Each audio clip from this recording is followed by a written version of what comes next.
사도신경으로 신앙 고백합니다. 전능하사 천지를 만드신 하나님 아버지를 내가 믿사오며 그 외아들 우리 주 예수 그리스도를 믿사오니 이는 성령으로 잉태하사 동정녀 마리아에게 나시고 본디오 빌라도에게 고난을 받으사 십자가에 못 박혀 죽으시고 장사한 지 사흘 만에 죽은 자 가운데서 다시 살아나시며 하늘에 오르사 전능하신 하나님 우편에 앉아 계시다가 저리로서 산자와 죽은 자를 심판하러 오시리라. 성령을 믿사오며 거룩한 공회와 성도가 서로 교통하는 것과 죄를 사하여 주시는 것과 몸이 다시 사는 것과 영원히 사는 것을 믿사옵나이다. 아멘. 찬송가 310장 찬송하겠습니다. 310장입니다.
하나님 아버지 감사합니다. 오늘도 또 새날을 저희들에게 허락하시고 오늘도 주님이 예비하신 하늘의 은혜로 살아갈 수 있도록 저희들을 불러주셔서 감사합니다.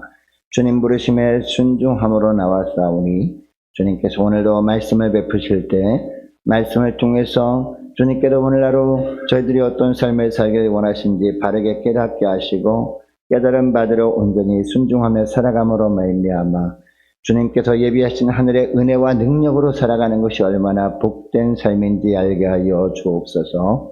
감사드리오며 우리 주 예수 그리스도의 이름으로 기도드리옵나이다. 아멘. 하나님의 말씀은 잠언 19장에서 보겠습니다. 잠언 19장 1절에서 14절까지 말씀 보겠습니다. 구약성경 931페이지 있습니다. 잠언 19장 1절에서 14절까지 말씀입니다. 가난하여도 성실하게 행하는 자는 입술이 패역하고 미련한 자보다 나으니라. 지식 없는 소원은 선하지 못하고 발이 급한 사람은 잘못 가느니라. 사람이 미련함으로 자기 길을 굽게 하고 마음으로 여호와를 원망하느니라. 재물은 많은 친구를 더하게 하나 가난한즉 친구가 끊어지느니라. 거짓 증인은 벌을 면하지 못할 것이요 거짓말을 하는 자도 피하지 못하리라. 너그러운 사람에게는 은혜를 구하는 자가 많고 선물 주기를 좋아하는 자에게는 사람마다 친구가 되느니라. 가난한 자는 그의 형제들에게도 미움을 받거든 하물며 친구야 그를 멀리하지 아니하겠느냐. 따라가며 말하려 할지라도 그들이 없어졌으리라. 지혜를 얻는 자는 자기 영혼을 사랑하고 명철을 지키는 자는 복을 얻느니라. 거짓 증인은 벌을 면하지 못할 것이요 거짓말을 뱉는 자는 망할 것이니라. 미련한 자가 사치하는 것이 적당하지 못하거든 하물며 종이 방백을 다스림이랴. 노하기를 더디하는 것이 사람의 슬기요 허물을 용서하는 것이 자기의 영광이니라. 왕의 노함은 사자의 부르짖음 같고 그의 은택은 풀 위의 이슬 같으니라. 미련한 아들은 그의 아비의 재앙이요 다투는 아내는 이어 떨어지는 물방울이니라. 집과 재물은 조상에게서 상속하거니와 슬기로운 아내는 여호와께로서 말미암느니라. 여러분, 하나님께서 우리 예수 믿는 사람들에게 일상 가운데 주신 그런 사명들이 많습니다.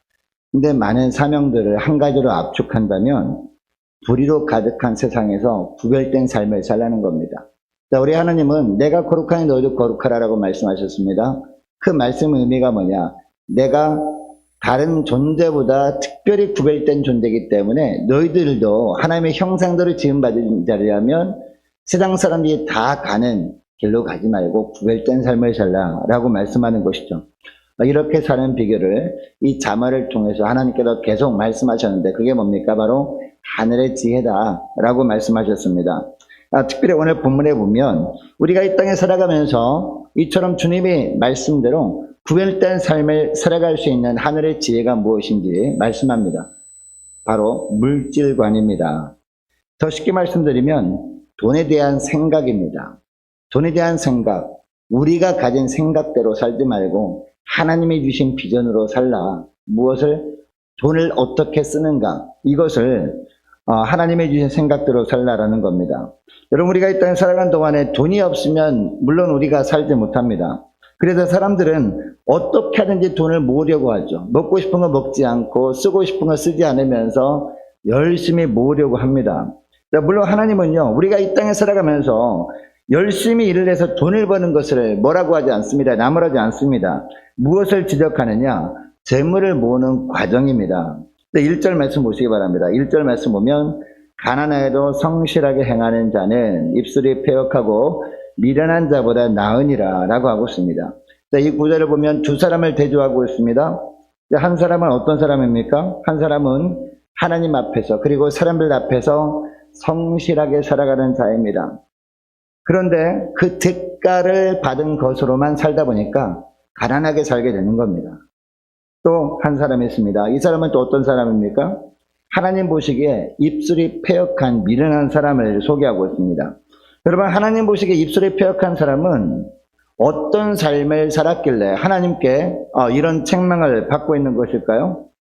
불의한 재물을 모으려고 어떻게 하든지 수단과 방법을 가리지 아니하고 돈을 일단 많이 모으기 위해서 자기의 혀를 잘못 사용하는 겁니다. 그러니까 사람들을 말로 속여서 이윤을 극대화시키려고 하는 사람들입니다. 그럴듯하게 말을 지어내서 사람들이 어떻게 하든지 믿고 살 수밖에 없도록 하는 사람입니다. 물론 좋은 물건을 그렇게 이야기하면 누가 뭐라고 하겠습니까? 그런데 물건도 별로 좋지 않은 건데도 불구하고 굉장히 좋은 물건처럼 속여서 이 사람들에게 팔아서 이윤을 많이 남기려고 하는 사람을 말하는 것이죠. 이 사람들이 나중에 실망을 하든 말든 일단 팔아서 이윤을 남기고 보자 라고 하는 사람을 말하는 것이죠. 여러분, 이런 사람이 이렇게 하는 이유가 무엇일까요? 자기의 속마음을 아무도 모를 것이다 라고 생각하기 때문입니다. 여러분, 물론 사람들은 그의 속마음을 모릅니다. 겉으로 상냥하게 웃으면서 말을 하니까 그 말을 믿어줍니다. 표정도 굉장히 믿을 만한 표정을 지으니까 그 사람의 말을 믿어주고 그 물건을 사는 거죠. 그런데 이 사람의 모습을 다 지켜보는 분이 계시다라고 하고 있죠. 바로 하나님께서 다 지켜보십니다. 그리고 하나님은요, 그의 속마음까지도 다 들여다보신다. 라고 하고 있습니다. 그래서 하나님은 그를 향해서 미련한 자다라고 하고 있습니다. 특별히 2절 말씀에 보면 뭐라고 합니까? 2절 말씀 보시기 바랍니다. 지식 없는 소원은 선하지 못하고 발이 급한 사람은 잘못 가느니라 라고 하고 있습니다. 여러분, 이 구절에서 지식은 무슨 지식을 말합니까? 하나님을 아는 지식을 말하는 것이죠. 우리가 세상에서 일을 할 때 어떤 마음으로 일을 하는지, 그리고 재물을 어떤 마음으로 어떤 방법으로 모으는지, 이것을 하나님께서 다 지켜보고 계신다라는 지식을 말합니다. 이런 지식은 전혀 없이 단지 어떻게 하든지 수단과 방법을 가리지 아니고 재물 모으기만을 혈안한다는 것은 하나님 보시기에 선하지 못하다라고 말씀하는 것이죠. 그리고 미련한 것이다라고 말씀하고 있고, 또 뭐라고 합니까? 하반절 말씀 보니까, 2절 하반절 말씀 보니까 발이 급한 사람은 잘못 가느니라 라고 하고 있습니다. 무슨 이야기냐? 이 미련한 사람은 재물이 없으면 나는 결코 살아갈 수 없어 라고 생각하면서 서둘러서 수단과 방법을 가리지 아니하고, 사람들이 어떻게 생각하건 말건, 그리고 하나님은 나를 바라보고 있구나라는 것을 의식하지도 못한 채 무조건 이렇게 재물 모이기만 혈안이 된, 이렇게 빨리 재물을 모으려고만 하는 사람은 잘못 가게 된다라는 것이죠. 어떤 잘못된 길로 가게 되느냐? 3절 말씀입니다. 3절 말씀 보면 사람이 미련함으로 자기 길을 굽게 하고 마음으로 여호와를 원망하느니라 라고 하고 있습니다. 하나님의 복의 신할 사실을 망각한 채 자기의 재물을 모으기만 혈안이 되어 있는 사람은 결국 어떻게 된다라고 하고 있습니까? 자기의 미련함 때문에 결국 잘못된 길로 가게 된다는 겁니다. 망하는 길로 가게 된다는 거죠. 여러분, 망하는 길이요, 육신적으로만 망하는 길이 아닙니다. 영혼도 망하는 길로 가게 된다는 겁니다. 이렇게 자기 잘못으로 망하는 길로 가놓고서는 결국 하나님마저 원망한다는 겁니다. 하나님께서 이렇게 이끄셨기 때문에 여기까지 망하는 길로 가게 된 것 아닙니까? 라고 원망하게 된다라는 겁니다. 여러분, 자기 욕심만을 위해서 재물을 모으려고 하는 사람은 결국 어떻게 될까요? 자기 뜻대로 돈이 벌립니까? 나중에는요, 돈이 벌리지도 않아요. 물론 처음에는 많이 버는 것처럼 느껴지긴 합니다. 그러나 욕심은 끝이 없게 되잖아요. 그래서 자기 욕심을 계속해서 고집하다 보면 결국 돈도 벌리지 아니하고 망하는 길로 가게 되고 만다는 겁니다. 문제는 자기에게 더 주지 않는다도 하나님께 심지어는 원망까지 하게 되고 만다라고 하고 있습니다. 자, 5절 말씀해 보니까 뭐라고 하고 있습니까? 5절 말씀 보시기 바랍니다. 5절 보니까 거짓 증인은 벌을 면하지 못할 것이요 거짓말을 하는 자도 피하지 못하리라 라고 하고 있습니다. 거짓 증거를 통해서라도 부정한 이득을 취하려고 하는 사람이 있다는 겁니다. 이것이 하나님 보시기에 망하는 인생이고 어리석은 인생이다 라고 합니다. 이런 사람을 미련한 사람이다 라고 하나님은 보십니다. 여러분, 하나님께서 이 새벽에 우리에게 이런 말씀을 하시는 이유가 무엇일까요? 하나님이 주신 물질, 하나님이 주신 돈은 사용하되 어떻게 사용하라? 그 물질의 노예는 되지 말라라는 겁니다. 여러분, 창세기 1장 28절 말씀에 보면 하나님께서 아담과 하와에게 명령하시는 말씀이 나오잖아요. 하나님이 그들에게 복을 주시며 이르시되, 하나님이 그들에게 이르시되 생육하고 번성하여 땅에 충만하라, 땅을 정복하라, 바다의 물고기, 하늘의 새와 땅에 움직이는 모든 생물을 어떻게 하라? 다스리라 라고 합니다.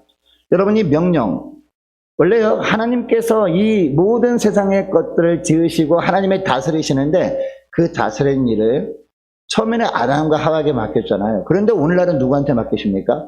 하나님의 백성들에게 맡기십니다. 그리스도인들에게 다스리는 일을 맡기신다는 거죠. 그런데 이 다스리는 모든 것들 중에서 뭐도 포함돼요? 돈도 포함되는 거죠. 물질도 포함되는 겁니다. 자, 그러니까 물질을 잘 다스리라 라고 하고 있습니다. 여러분, 오늘날 보면 돈을 잘 다스리지는 못하고 돈의 노예가 되어서 살아가는 사람이 얼마나 많습니까? 그래서 오늘 새벽에 우리에게 이 말씀을 주시는 줄 믿습니다. 돈에 지배당하지 말고 그 돈을 잘 다스리라 라고 말씀하는 거죠.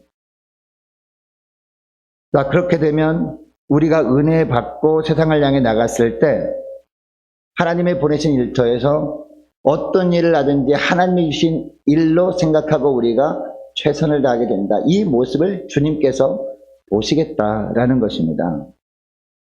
계속해서 4절 말씀부터 보니까요. 이 지혜로운 자들이 물질관에 대해서 말씀하고 있습니다. 여러분, 지혜로운 자들은요, 물질에 대해서 어떤 생각을 가집니까?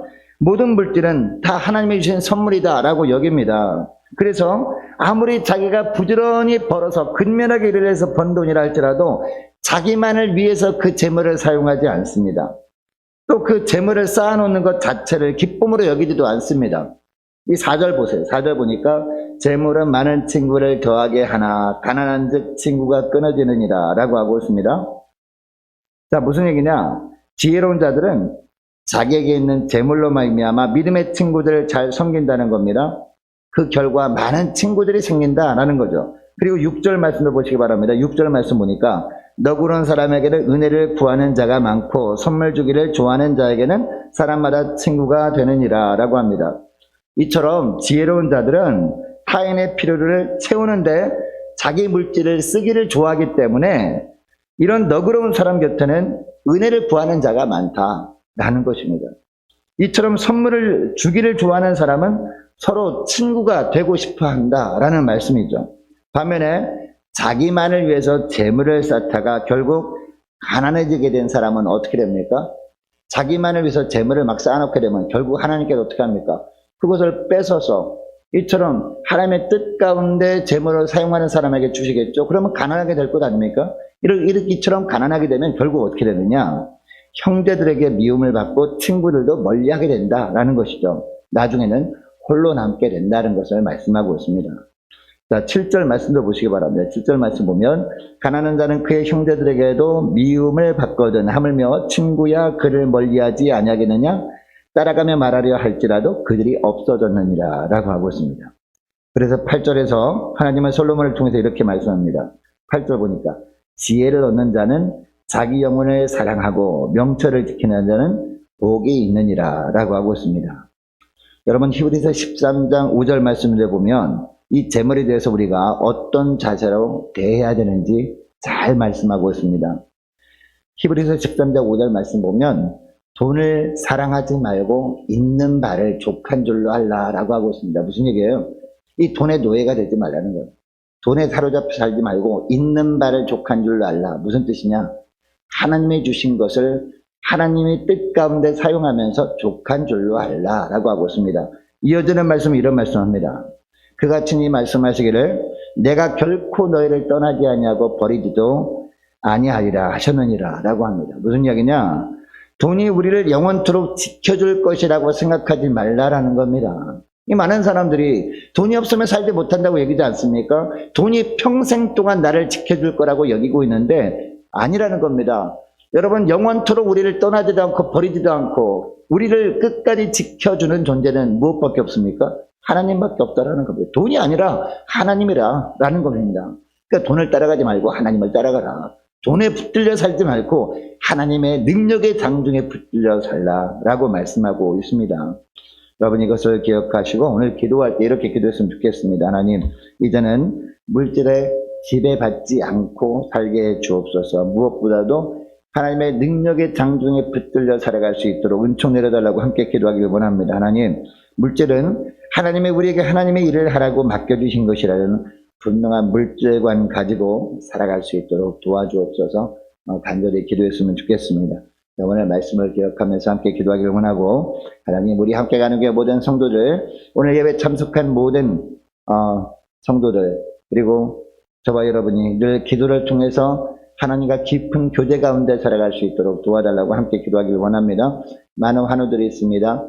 위해서 기도해 주시기 바라고, 특별히 수능을 준비하는 우리 자녀들과 취업을 준비 중인 우리 자녀들을 위해서 우리 함께 기도하기를 원하고, 나라 민족을 위해서, 우리 선교사님들을 위해서, 우리 함께 가는 교회 앞날을 위해서 함께 기도하기를 원하고, 저와 여러분이 가지고 나온 기도 제목을 놓고 우리 함께 기도하기를 원합니다.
입니다.